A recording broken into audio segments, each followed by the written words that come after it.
Hey everyone, Cleo here, welcome to my channel, and today I'm doing a video on some of the authors that I really want to read more of. Now, obviously there are a lot more authors that I want to read more of than the ones that are coming in here, so this is very much like the video I posted last, I don't know how long ago at this point because I'm pre-filming this, but so a few days back I assume I will have published a video about the authors that I want to discover, so authors that I haven't read from but that I really want to be getting around to.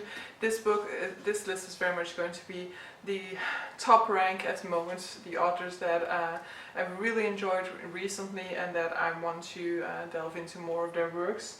First one of these that I'm going to be mentioning is a sort of staple. It's always on my mind. I always want to read more of his works. I don't necessarily get around to it every single year, but it's definitely something that is always on the back burner for me. I had said that I couldn't buy any more of his books until I read all of the ones that I owned, which I have done in 2019. I mean, I only had one unread book I only had one unread book by him left, but still I managed to do that, so I've already bought a new one in the meantime, and that is Haruki Murakami, and the book that I bought is Killing Commendatore, so that is his most recent work. Don't know too much about it, think it's a bit more on his weird spectrum. So if you haven't read Haruki Murakami, basically his work falls into two categories. You have his more contemporary stuff, and then you have sort of the weird magical realism stuff, and he's most well known for the weird stuff, but he has some very nice contemporaries as well, and I might actually after reading this one go back to sort of contemporary. I haven't read Norwegian Wood, for example, which is one of the books that really draws a lot of people to Murakami. A lot of people start out with Norwegian Wood and then actually read some of his weirder stuff and are kind of unhappy with it. I went into it with his weird stuff first, and then I read Colorless Tsukuru Tazaki and his Years of Pilgrimage in 2019. I really loved that book as well, but I think that is more on his contemporary side. There's not a lot of weirdness in there, but I think Killing Commendatore is back to his more typical stuff. I do think Murakami is a little bit like a trope author, so you will recognize a lot of things in it. You have something which is also called the Murakami bingo, in which certain elements that are very prominent in most of his works, you can kind of tick them off if they happen in the book that you're reading. So it's very much if you're looking for to be surprised by an author every single time, then I don't know whether Murakami will be your thing, because you do definitely recognize a certain character all the time. For example, his protagonists are almost always males in their 30s or 40s, going through sort of existential crisis, being kind of bored with their situation, tired of the way that they're living their lives, listening to jazz music most of the times, drinking whiskey, things like that. They're always, most of the times, this is sort of stereotypical protagonists in this book. But I really love these elements, and I don't mind, for example, I can rewatch a movie 20,000 times and still love it, so I don't mind that we kind of revisit a similar situation a lot of the times, and I always want to see where he takes his book, so I definitely want to get more of his works in, and so Killing Commendatore is definitely the next one on there. Hopefully for 2020, but I'm not making any promises, we will see. Next up is a author that is new on the list, in that I read a book by him in 2019. I think it was my first book by him. Let me just check his published works. Doesn't even mention the book that I read, probably wasn't published at that time yet. But yeah, I think that this is definitely my first book by him. So I've never opened this book before, it seems, because I just got this second hand, and it has a stamp in it, this book belongs to, and then the person who it belongs to. I need to get one of those, I love it. But okay. Side note there. So the book that I want to be getting around to is Atonement by Ian McEwan. So I read On Chesil Beach by Ian McEwan not even in 2019, I read it in 2018. And I really loved it, and part of the reason that I was instantly drawn to reading more of his work is because I think it is one of the most brilliant opening scenes that I've had in a book. first sentence is great, but the entire first scene was just so powerful and so great at setting a mood that I was instantly drawn to reading more of his works. On Chesil Beach is somewhat of a smaller book. This one is it's pretty extensive. It's up to the 400 page, so it's still fine, but I mean, On Chesil Beach was like in 2. So Atonement is a little bit more on the chunky side than On Chesil Beach was. I have seen a movie for this one, but it's a very long time ago, so all I remember is that it's basically about a sort of an affair that the older sister of the main character is having, and the sister kind of looking in on this situation. But so I'm very much looking forward to diving into this book and seeing if it's another great example of how much I love his writing style, and if maybe I need to explore even more of his works or not. So next up is an author that I kind of rediscovered in 2019. So a while back, let's say 5 years back, I read one of his books for the first time, and I liked it, but I wasn't like blown away by it or anything like that. It didn't really pushed me to read more of his work, and so it kind of got on the back burner for me.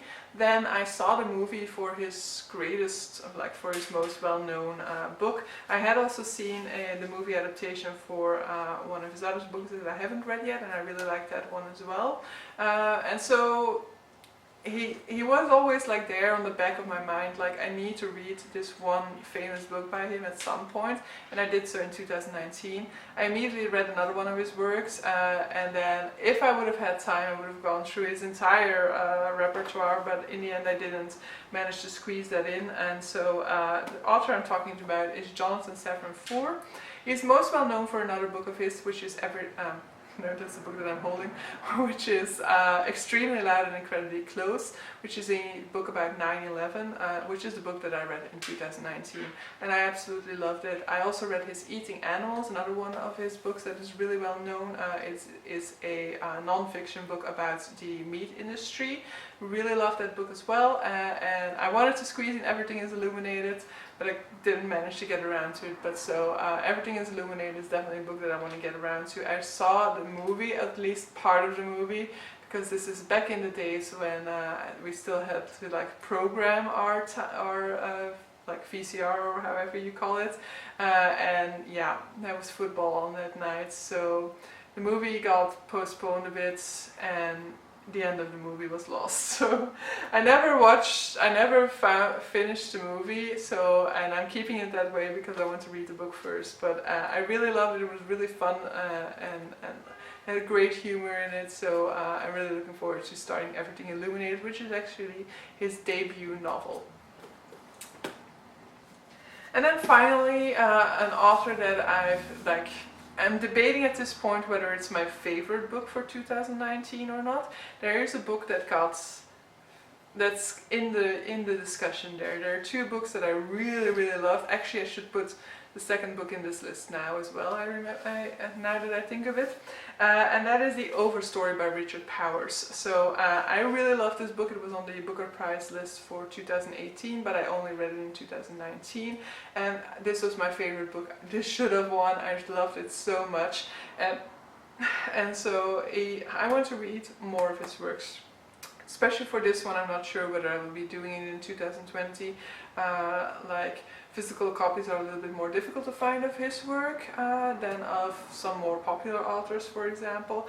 And I want to be reading them physically, I think. So I don't know whether I'll be prioritizing that for 2020. I definitely don't want to be getting too much physical books in 2020. The focus is going to be very much on reading more fantasy and on getting a lot of this unread stuff read.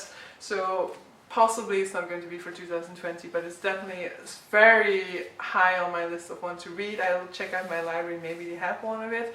But so Richard Powers, I really loved The Overstory. It had like definitely the first part of the book really captured me. I was really like, it would have been it was a 5-star read at that point. It stayed a 5-star read because of the way I felt about this book, but I did see some flaws in there at a later point. But so it very much had a sort of interesting structure that was linked to the content of the book. And as far as I've been seeing in like discussions about Richard Powers, this is something he does in almost all of his books. in some way integrates subject into the art style a lot, so that's definitely something I want to be checking out more of them. And so the other book that the other author that I will be adding to this list of authors that I really want to get around to, but there's only one book that I can get around to for him, is Max Porter. So I read Lanny for this year, which was on the long list for the Booker Prize 2019. Should have been on the short list because, I mean, maybe another book on the long list also deserved to get onto the short list. That I don't know because I haven't read the full long list. But there are books on the short list that I feel were definitely overshadowed by Lanny by Max Porter. So for me, Lanny by Max Porter at this moment is my top read for the Booker Prize 2019. I just thought it was gorgeous. It's written in a sort of like lyrical style, which is sort of like mixed between poetry and fiction. As far as I'm aware, I think Max Porter also has a poetry background, so this is sort of like his previous novel was his shift into fiction, and so this previous novel is a book that I'm mentioning that I also want to read, and that is The Grief is the Thing with Feathers. This has been on the scene very prominently in the last 2 years, I think. People really loved it. For some reason, like the title didn't really appeal to me, of course, because the title isn't really, it implies that it's going to be a heavy book, and I guess I was never in the sort of headspace to read that. But now that I've read Lanny, I definitely want to get around to more of Max Porter's stuff. So Grief is the Thing with Feathers should be somewhere in my future, just don't know whether it will be 2020. But so in any case, these are the authors that I've really been enjoying over the past few years, that like are staples for I want to read more of them. Some of them, as you've seen, are authors for which I've just read one book, and that one book has made me go like, okay, I really want to read more of this person and see if this is a new favorite author maybe, or something like that. And then there are others like Murakami, which is just a favorite author, which is a staple, is going to stay in there.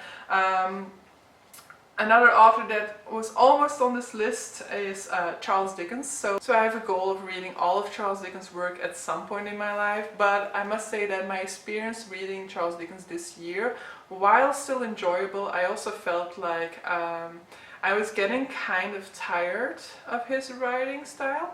So Charles Dickens is very much like Murakami in the sense that there's a certain, you could do a Charles Dickens bingo the way you can do a Haruki Murakami bingo.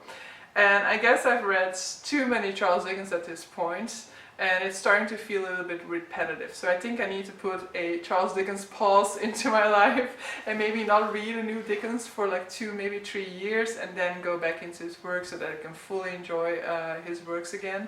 And that's why he's not on the list now, because I just want to take a little bit of a break from Charles Dickens. Sorry, we were on a break. So yeah, this is my list for now. Definitely let me know down below if you've read any of these authors, if there are certain of the, there's a particular work of them that you maybe want to recommend me to try next. Definitely let me know down below. I'll be interested to read. If there's another author you want to recommend to me that you've absolutely enjoyed over the past few years, definitely let me know as well. Always looking for recommendations. But yeah, see you guys later.